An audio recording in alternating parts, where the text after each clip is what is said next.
Antara 13 dan 14 Februari 1942, Singapura menyaksikan salah satu pertempuran paling sengit yang pernah diketahui dalam sejarahnya. Di antara mereka yang berjuang dengan gagah berani dalam pertempuran Pasir Panjang dan kehilangan nyawa ialah seorang pegawai infanteri berusia 27 tahun, Lieutenant Muda Adnan Saidi. Lieutenant Muda Adnan Saidi dan 42 orang kontinjennya dari Batalion 1 dan 2 Regimen Askar Melayu berjuang tanpa gentar untuk mempertahankan permatang Pasir Panjang. Pertarungan sengit yang dilakukan oleh Regimen Askar Melayu mendapat perhatian khusus Lieutenant Jeneral Percival mengenai operasi pemerintahan Malaya dari 8 Disember 1941 hingga 15 Februari 1942. Selepas 2 jam tembakan dan mortar yang kuat, Jepun menyerang Regimen Askar Melayu yang menahan permatang Pasir Panjang. Yang terakhir ini bertempur dengan hebat tetapi mengalami korban yang besar dan menjelang petang musuh telah sampai ke gate hubungan Pasir Panjang. Di tapak bersejarah ini, pendirian terakhir Singapura untuk pertahanan dibuat dalam pertempuran epik selama 48 jam yang memuncak dengan satu-satunya rekod pertempuran tangan ke tangan berapi-api menentang tentera Jepun. Dilahirkan pada 1915 di Kampung Sungai Ramal, Kajang, Selangor, Lieutenant Adnan bin Saidi merupakan anak sulung dalam keluarganya.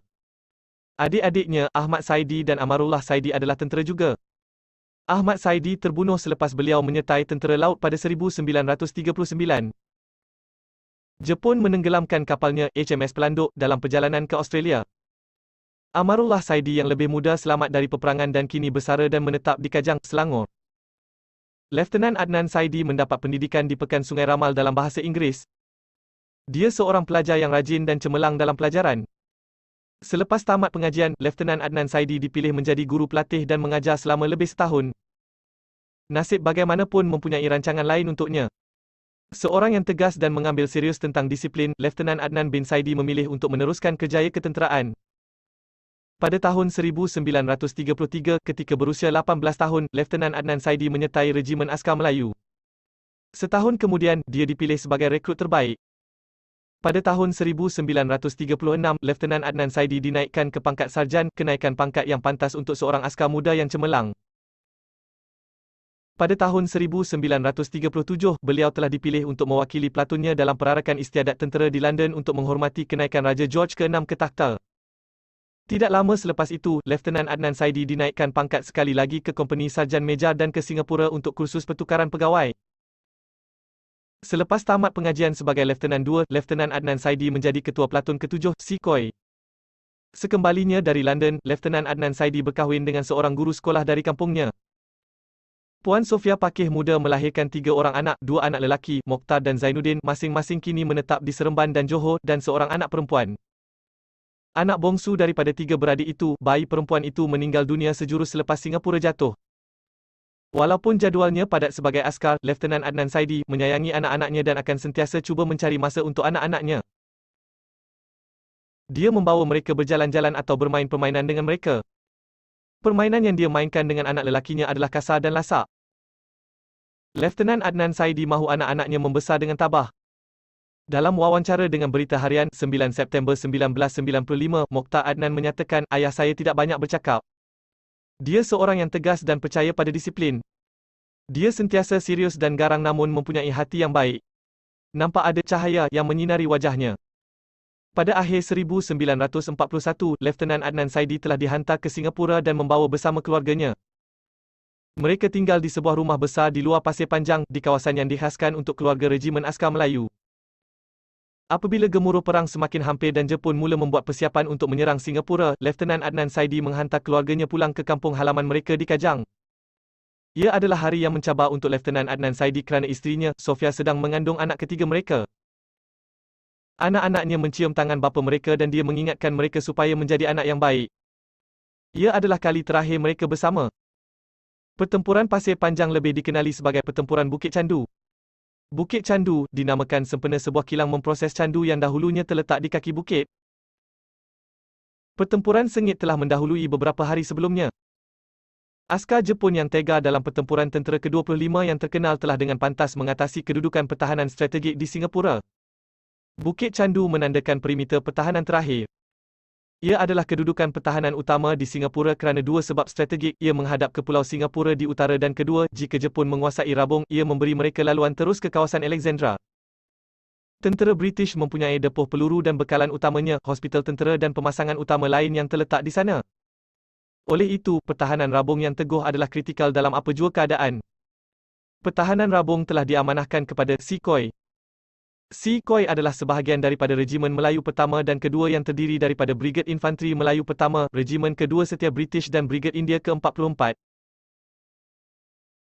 Pada 13 Februari 1942, bahagian Chrysanthemum yang retak tentera Imperial Jepun di bawah Lieutenant General Renya Mutaguchi mengalihkan perhatian mereka ke bahagian pantai selatan Singapura, Pasir Panjang Ridge. Pada pagi itu, rabung itu dihujani dengan sokongan udara, mortar berat dan tembakan artileri. Sepoy dan Lieutenant Adnan Saidi ditempatkan di kampung Pasir Panjang. Tentera Jepun terpaksa berundur dalam menghadapi tentangan sengit daripada Sepoy. Lieutenant Adnan Saidi dan orang-orangnya telah membina tembok pertahanan untuk regimen di kawasan tanah tinggi yang dikenali sebagai Gap. Walaupun sangat ramai, tentera Jepun di bawah meja Kimura tidak dapat menembusi perimeter pertahanan Gap. Pada tengah malam, 14 Februari 1942, Sepoy menerima arahan untuk berpindah ke pertahanan baru PT-226, Bukit Candu. Lebih ramai askar telah ditambah ke dalam Regimen Adnan 42 kesemuanya. Selepas tinjauan kawasan yang teliti, Lieutenant Adnan Saidi mengarahkan anak buahnya untuk mengukuhkan lagi tembok pertahanan mereka dengan beg pasir. Bukit itu dikelilingi dengan beg pasir. Pada awal petang 14 Februari, Jepun melancarkan serangan curi-curi. Dari Jalan Peps menuju ke PT-226, Lieutenant Adnan Saidi memerhatikan kontingen askar Sikh dari tentera British India menghampiri. Sambil membezakan dirinya sekali lagi, mata tajam dan fikiran cepat Lieutenant Adnan Saidi menyedari ada sesuatu yang tidak kena apabila dia memerhatikan tentera berserban, mara dalam kumpulan berempat sebaliknya bertiga seperti biasa tentera British. Melihat melalui muslihat itu, Lieutenant Adnan Saidi dan tenteranya melepaskan tembakan dan mencederakan kira-kira 20 tentera dari jarak dekat. Tentera Jepun berundur. 2 jam kemudian, Jepun melancarkan serangan habis-habisan dalam jumlah yang besar. Serangan itu menewaskan Lieutenant Adnan Saidi dan tenteranya. Kerana terlalu ramai dan kekurangan peluru serta bekalan, Regimen Askar Melayu bertempuh hingga mati. Pertempuran sengit berlaku di Bukit Candu. Semua jenis senjata digunakan, termasuk bom tangan dan senjata automatik. Lieutenant Adnan sendiri mengendalikan senapang Lewis. Dalam banyak keadaan, tentera terlibat dalam pertempuran tangan ke tangan yang sengit menggunakan bayonet mereka. Namun, mereka tetap berdiri teguh mengecewakan musuh mereka. Dalam pertempuran berikutnya, ramai askar dan pegawai yang mati. Lieutenant Adnan Saidi cedera parah namun enggan berundur dan sebaliknya memberanikan anak buahnya untuk bertarung habis-habisan. Pengabaian terhadap bahaya inilah yang mendorong anak-anak buah Lieutenant Adnan Saidi itu berdiri dengan gagahnya. Tan Sri Datuk Mu bin Shepherd, bekas pegawai dan bekas POW, berkata tentang rakannya Allahyarham Lieutenant Adnan Saidi, beliau banyak dikalahkan oleh Jepun, mereka mengebomnya tetapi dia bertarung dengan sengit dan menyebabkan kerugian besar kepada mereka. Lieutenant Adnan Saidi tidak akan pernah menyerah kalah dalam apa jua keadaan. Dia benar-benar berdedikasi. Malah, sebelum berperang, dia mengamalkan moto untuk platunnya, biar putih tulang, jangan putih mata. Korporal Yaakob, yang memenangi pingat galen kemudiannya, adalah salah seorang daripada segelintir yang terselamat dari Bukit Candu. Dalam kekacauan pertempuran, dia jatuh di atas mayat tentera yang mati. Dia melarikan diri dari kematian dengan berbaring tidak bergerak di antara timbunan mayat dan menyaksikan kematian Lieutenant Adnan Saidi yang mengerikan. Musuh-musuh yang berjaya menawan Lieutenant Adnan Saidi, marah dengan tentangan pertempuran sengitnya, ketua platun itu diseret dan ditolak ke dalam karung guni. Tentera Jepun kemudian menggantungnya dengan kakinya di atas pokok ceri. Marah dengan kematian rakan seperjuangan mereka, Jepun menyerangnya lagi dan lagi. Dalam sesetengah keadaan, kerongkongnya dikelar berulang kali. Dalam keadaan mati Korporal Yaakob, dia menyaksikan perbuatan mengerikan ini. Selepas pertempuran itu, tiada sesiapa pun dibenarkan menurunkan jenazahnya untuk dikebumikan. Tiada siapa yang berani. Beberapa sumber mendakwa mayat Lieutenant Adnan Saidi yang dicacatkan telah dibakar menjadi abu. Haji Burhan Muslim, yang tinggal di sepanjang Bukit Candu, teringat untuk mendaki bukit bersama sepupunya beberapa hari selepas pertempuran. Di salah sebuah banglo putih yang berdiri di atas bukit di Peps Lane, dia menyaksikan mayat askar Melayu yang dikerat-kerat di merata tempat. Di salah sebuah bilik, dibaringkan mayat seorang askar Melayu. Tekaknya telah dikelar beberapa kali. Pakaian seragamnya dibasahi darah. Jika dilihat dari lencana yang ada pada pakaian seragamnya, Haji Burhan percaya dia seorang pegawai tinggi. Dia merasakan mayat itu mungkin mayat Lieutenant Adnan Saidi. Keluarga Lieutenant Adnan Saidi dimaklumkan mengenai kematiannya melalui telegram. Beberapa hari sebelum itu, Puan Sofia telah melahirkan anak ketiga mereka. Tidak lama selepas itu, bayi perempuan itu meninggal dunia. Mimpi ngeri tidak berakhir di situ untuk keluarga Letnan Adnan Saidi. Orang Jepun mula memburu keluarganya. Seorang jiran telah memberitahu bahawa orang Jepun sedang mencari keluarga Letnan Adnan Saidi.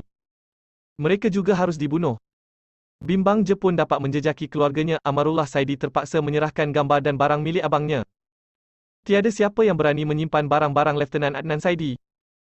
Hari ini, satu-satunya harta bapanya yang dimiliki Mokhtar Saidi ialah 3 pingat yang dianugerahkan kepada Letnan Adnan Saidi oleh British. Pada tahun 1949, Puan Sofia jatuh sakit dan meninggal dunia. Anak-anak lelakinya diasuh. Pada tahun 1995, sebuah plak peringatan perang di Vigilant Drive, Kentridge Park telah didirikan untuk menghormati semangat juang dan patriotisme Letnan Adnan Saidi dan Brigade Melayunya. Walau bagaimanapun, sesetengah pihak berpendapat bahawa tapak plak itu bukanlah tempat sebenar pertempuran. Haji Burhan Muslim, bekas penduduk Bukit Candu, percaya bahawa pertempuran sebenar berlaku 1 kilometer dari Taman Kentridge. Patriotisme heroik Letnan Adnan Saidi sukar untuk dilupakan. Terukir pada dinding lajur peringatan utama Tanah Perkuburan Perang Kranji ialah nombor 385, Letnan Adnan Saidi. Al-Fatihah buat Allahyarham Letnan Adnan bin Saidi.